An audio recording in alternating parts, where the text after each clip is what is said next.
Olha só, essa daqui eu vou dar uma orientada em vocês para vocês fazerem. E aí eu vou passar para a questão 4. Olha só. Certa massa de gás ideal sofreu uma transformação cíclica mostrada no diagrama pressão-volume. Entre os pontos P, Q, R e ST, no qual a massa do gás apresenta a menor temperatura é qual?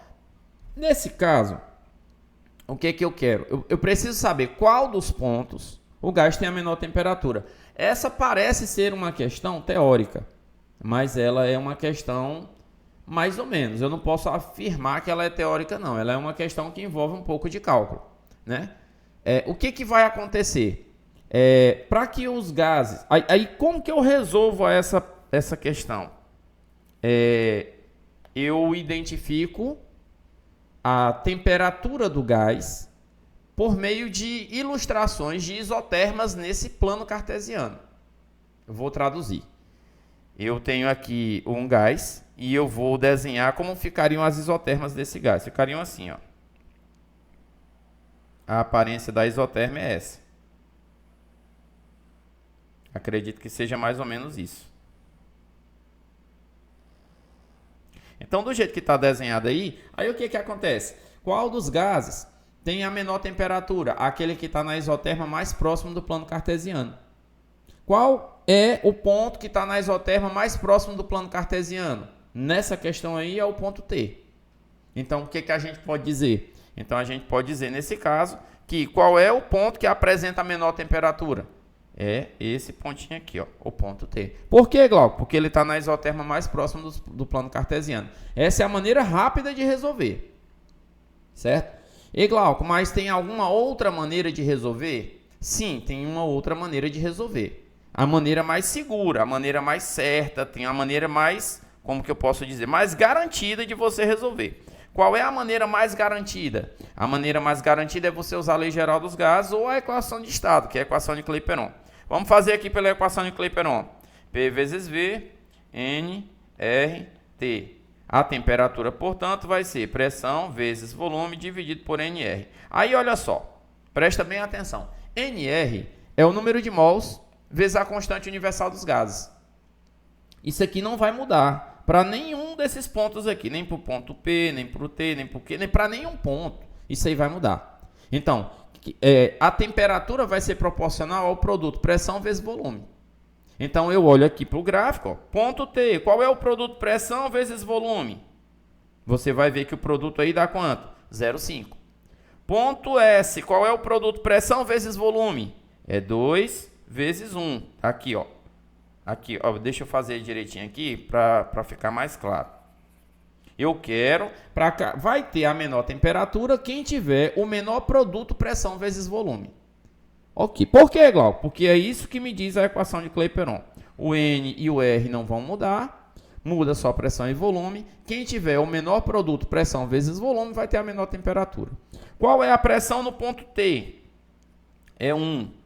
Qual é o volume no ponto T? É 0,5. Para o ponto T, quanto vale esse produto? Para o ponto T, esse produto vale 0,5. 0,5 sobre NR. Ok. Para o ponto S, que é o meu suspeito que pode competir com T aí. Qual é a pressão no ponto S? Está aqui, ó, 0,5. Qual é a pressão no ponto... qual é o volume do ponto S? Está aqui, é 2. Qual é o produto? 0,5 vezes 2 no ponto S? 0,5 vezes 2 dá 1. Ok? Ponto R. Vamos lá no ponto R. Ponto R está aqui, ó. Qual é a pressão no ponto R? É 1. Qual é o volume do ponto R? É 2. 1 vezes 2, 2. Você vai ver que esse produto pressão-volume ele só vai aumentar. Então, por aí eu tiro o quê? O ponto que tem menor produto pressão-volume é o ponto T. Portanto, qual é o ponto de menor temperatura? Olha a pergunta aqui, ó. Entre os pontos, aquele que apresenta menor temperatura é quem? É o ponto T. E, portanto, nesse caso, a alternativa correta é a letra B.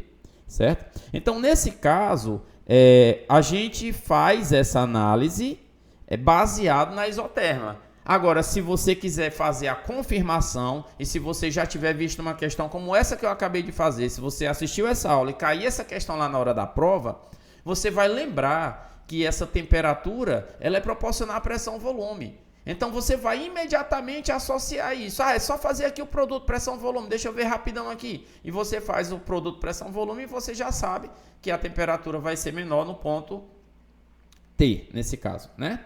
Pergunta: essa análise de proximidade, a origem do plano cartesiano, só é válida para transformações cíclicas? Não, Ana. Se você tiver aqui, por exemplo, ó, pressão, volume, e eu te perguntar, em qualquer situação, olha esse ponto aqui, certo? Agora olha esse ponto aqui, certo? E esse outro ponto aqui, pronto. Qual desses 3 pontos tem menor temperatura? Aí você faz o quê? Você desenha as isotermas. Essa isoterma, essa isoterma. Qual dos 3 pontos tem menor temperatura? Esse aqui, que é o que está mais próximo do plano cartesiano. É o que está em cima da isoterma mais próximo do plano cartesiano. E aí eu estou vendo aqui que a Gabriela está perguntando, pode repetir como eu desenhei as isotermas? Não. Assim, não dá para eu dizer como é que eu desenho as isotermas. Eu posso... Como é que eu faço aqui? Eu lembro que a isoterma tem essa aparência. Eu preciso me lembrar da isoterma. Agora, fazer a resolução só pelo desenho das isotermas é arriscado, entende? Como é que é a isoterma? A isoterma é um gráfico gerado por uma função desse tipo aqui, ó. É a função recíproca. 1 sobre x. E aí, como é que fica o gráfico dessa função? Aí é assim, ó, o gráfico da função é assim. Então, todas as isotermas terão essa aparência. Mas aí, Gabriela, fazer isso aí na mão na hora da prova é altamente arriscado, sabe? Mas, nesse caso, para mim, que já fiz muitas questões, nessa questão aqui, para essa questão especificamente, estava meio óbvio para mim, que já lembro de cabeça o desenho da isoterma, estava meio óbvio que o ponto T era o ponto que estaria na isoterma mais próxima do plano cartesiano, tendo em vista que não pode ter 2 pontos com menor temperatura, só pode ter 1. Então, nesse caso, a gente faz desse jeito. Agora, fazer isso na mão é complicado, né? A Camila, todos os pontos do gráfico estão em uma isoterma? Não, Camila, não. Assim, sim. Não, deixa eu explicar melhor isso aqui. Ó. Todos os pontos desse gráfico aqui, mas eu entendi sua pergunta, Camila. Foi bom para eu poder detalhar melhor isso aqui. Olha só. Todos os pontos desse gráfico, vamos desenhar vários pontos aqui. Esse ponto, esse ponto, esse ponto, esse ponto, esse ponto. Não é que todos os pontos estão em uma isoterma. É que todos os pontos têm uma temperatura. Certo? Todos os pontos têm uma determinada temperatura. E aí, toda temperatura pode ser representada por uma isoterma. Então, para cada ponto desse gráfico, eu posso desenhar uma isoterma? Posso. Para cada ponto desse gráfico, eu posso encontrar outros pontos com a mesma temperatura? Posso. Como seria isso? Olha só. Exagerando aqui. Né? Exagerando aqui a minha isoterma. Então, esse ponto é o de menor temperatura. Olha esse outro aqui, ó. Esse outro aqui, ó. É porque meu desenho não está legal, né? Mas o que acontece? Em uma isoterma, o que eu posso afirmar é que todos os pontos que estiverem em cima da mesma isoterma terão a mesma temperatura. E todas as vezes eu tenho esse ponto, desenho a isoterma que passa nele. E aí todos os pontos que estiverem em cima dessa isoterma terão a mesma temperatura, né? Então, e para cada ponto desse ambiente eu posso desenhar uma isoterma? Posso. Para cada ponto desse ambiente eu posso desenhar uma isoterma tranquilamente, tá certo? O Igor disse, só posso dizer que é uma isoterma por causa de ser uma transformação cíclica ou é porque a temperatura não aparece? Na verdade, Igor, o que acontece é o seguinte, ó, você em todo o gráfico, pressão por volume, você tem curvas que você pode desenhar aqui, ó. Você tem essa curva aqui, por exemplo, ó. Essa curva aqui, ó. Isso aqui é uma curva. Essa curva é muito parecida com a curva da função recíproca, que é essa daqui. F de x igual a 1 sobre x, que é exatamente a curva da isoterma. Então, nesse caso, o que é que eu posso dizer? Eu posso dizer que não importa se a transformação é cíclica ou não. Existe um conjunto de pontos em cima desse gráfico que vão apresentar a mesma temperatura. Ponto. Todos esses pontos em vermelho apresentam a mesma temperatura. Qual desses pontos em vermelho tem a menor temperatura? Nenhum deles, todos eles têm a mesma temperatura, certo? Aí aqui, e essa temperatura dos pontos que estão de vermelho aí, é maior ou é menor do que a temperatura dos pontos em azul? É menor. Por quê? Porque a isoterma que esses pontos de vermelho estão em cima dela, está mais próximo do plano cartesiano do que a isoterma que tem os pontos de azul em cima dela. Então, nesse caso, todos os pontos de vermelho têm a mesma temperatura, todos os pontos de azul têm a mesma temperatura, mas a temperatura dos pontos de vermelho é menor do que a temperatura dos pontos de azul, certo? Isso independente de ser transformação cíclica ou não. Se meus pontos estão interligados e eu estou montando um ciclo aqui, tipo assim, ó, Se meus pontos estão interligados e eu estou montando um ciclo, tipo esse, ó. Tipo esse, não importa. Não importa se eles estão interligados e eu estou montando um ciclo, não importa. Eu analiso a temperatura de cada ponto individualmente e olho. Se ele estiver na mesma isoterma que o outro ponto, ele tem a mesma temperatura. A Isa pergunta. Em qual gráfico a transformação cíclica não tem trabalho? Na verdade, Isa, a transformação cíclica sempre tem trabalho. Agora, eu só posso calcular o trabalho e só posso investigar o trabalho quando se trata de um gráfico da pressão em função do volume. Eu só consigo investigar o trabalho do gráfico da pressão em função do volume. Eu não consigo investigar o trabalho em outros gráficos, ok? Por quê, Glauco? Porque o trabalho é calculado, como a gente viu na questão anterior, aqui, ó, por meio da pressão e do volume. Ou eu multiplico a pressão pela variação do volume, ou eu calculo a área interna desse gráfico, que vai me dar também o valor do trabalho na transformação cíclica. A gente ainda vai falar de trabalho agora mais adiante, tá certo? O Igor dizendo assim, então, sendo o gráfico pressão por volume, vai ter uma isoterma escondida. Sim, é como se tivesse uma isoterma escondida, sim, Igor. É exatamente isso, certo? Como se tivesse uma isoterma escondida lá, tá certo? Ficou claro? Alguém quer fazer mais alguma pergunta sobre esse tópico? Rendeu aí, hein? Gostei. Eu gosto de responder perguntas. Bom, então vamos adiantar um pouco aqui as coisas para a gente chegar também no conceito de trabalho, tá certo? Vamos ver aqui, deixa eu ver aqui qual é a próxima que a gente tem.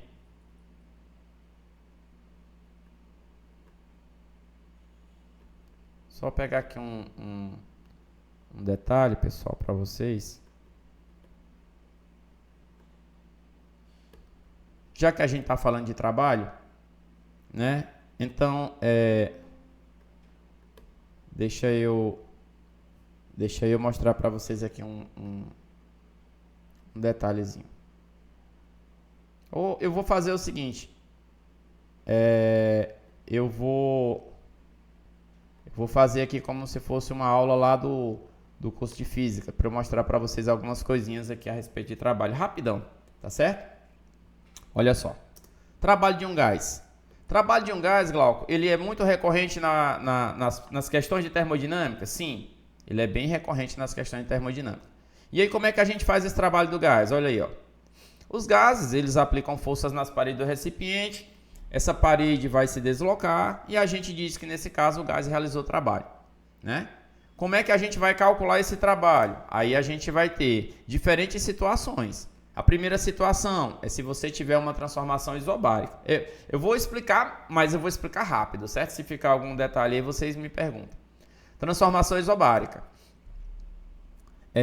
Outra maneira é se você tiver o diagrama pressão por volume. Dá para calcular trabalho em outro diagrama? Até dá, mas é difícil, certo? E se eu tiver uma transformação qualquer, eu consigo também calcular o trabalho, mas sempre observando o diagrama pressão-volume, tá certo? Bom, vamos ver aqui como é que funciona. Primeiro, na transformação isobárica. O que é que acontece na transformação isobárica? A pressão é mantida constante. Quem é que está pressionando o gás aí, Glauco? Ó, nesse caso, quem pressiona o gás aqui, ó, é esse rapazinho aqui, ó, esse peso que está aqui em cima da tampa. Então, se esse êmbolo não estiver subindo ou descendo, o que é que isso significa? Significa que a pressão aqui do lado de fora e a pressão aqui do lado de dentro vão ser iguais. Beleza? Aí, se você jogar calor dentro desse gás, aumenta a temperatura e aumenta a pressão, aí o que que acontece? Glauco, por que que o aumento da temperatura provoca aumento no volume? Ó, olha aqui pra mim, ó. Deixa eu voltar aqui. Peraí. Preciso você olhando pra mim aqui. Olha pra mim aqui.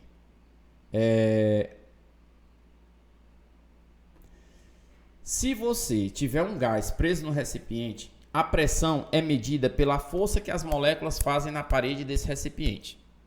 Certo? E aí, se você aumenta a velocidade das moléculas, que é aumentando a temperatura, você aumenta a força com que essas moléculas vão se chocar contra a parede, porque elas têm agora uma energia maior. Aí está relacionado com impulso, quantidade de movimento e tal. Mas vamos pensar só assim.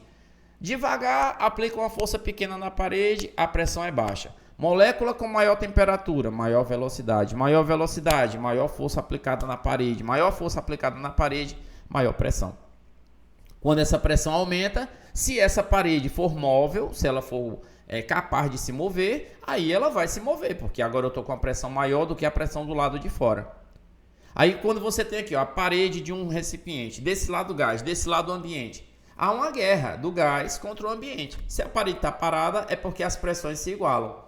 Mas se por acaso a pressão do gás aumenta, ó, o êmbolo ou a parede se desloca. Se a pressão do gás diminui, ela começa a perder para o ambiente. Aí você tem agora a parede indo para o outro lado. O aumento da pressão vai promover o deslocamento do êmbolo, a redução também. O êmbolo só não se desloca quando as pressões são iguais. E aí olha aqui o que acontece. Ó. Aqui, ó. A gente tem aí o êmbolo. Rapaz, a Siri querendo conversa aqui comigo. Aqui você tem uma área, você aquece a chama, o que que vai acontecer? Pressão é força sobre área, você vai ter aí esse produto constante. Eu vou fazer aqui a demonstração do que seria o trabalho, mas olha aí, ó. Quando eu aqueço, eu tenho uma força empurrando esse gás para cima. Aí essa força ela vai empurrar e a pressão vai voltar a ser o que era antes. Então, nesse caso aí, a gente teve um deslocamento D por meio dessa força. E aí a gente vai ter aí, eu estou representando esse E pelo trabalho, né? Trabalho, na hora de digitar aí, eu coloquei E. Certo? Opa! Ninguém tá vendo o slide, né? Eu não mostrei. Deixa eu voltar aqui. Tava comigo na tela. Ô, lástima. Peraí. Agora sim. Agora sim. Ainda bem que vocês me avisaram. Diga aqui, Anne. Levantou a mão, pode falar. Eu não estou conseguindo ouvir. Deixa eu ver se eu vou aqui no Meet. Ah, foi sem querer. Tudo bem. Então, vamos lá. O que acontece? Vamos aquecer. Jogar aqui, ó. Tem a área A. Eu vou aquecer. E aí, o que vai acontecer quando eu aqueço? Aí, vai aumentar a pressão. Essa pressão vai gerar uma força. Essa força vai empurrar o êmbolo para cima. E esse êmbolo sobe enquanto a pressão dentro do gás for maior do que a pressão fora do gás. E aí ele subiu. Só que aí esse volume aumenta, até que chega um momento em que esse volume grande vai acabar reduzindo a quantidade de colisões contra a parede. Porque ó, quando você tem um gás preso no recipiente pequeno, aí você tem muita colisão, aí tem uma pressão grande. Mas se esse volume aumenta, com a mesma quantidade de gás lá dentro, com a mesma temperatura, o que vai acontecer? A quantidade de colisões contra a parede vai diminuir e essa pressão também vai diminuir, consequentemente. E aí, olha só. Você tem aqui pressão, força sobre área, força, pressão vezes a área.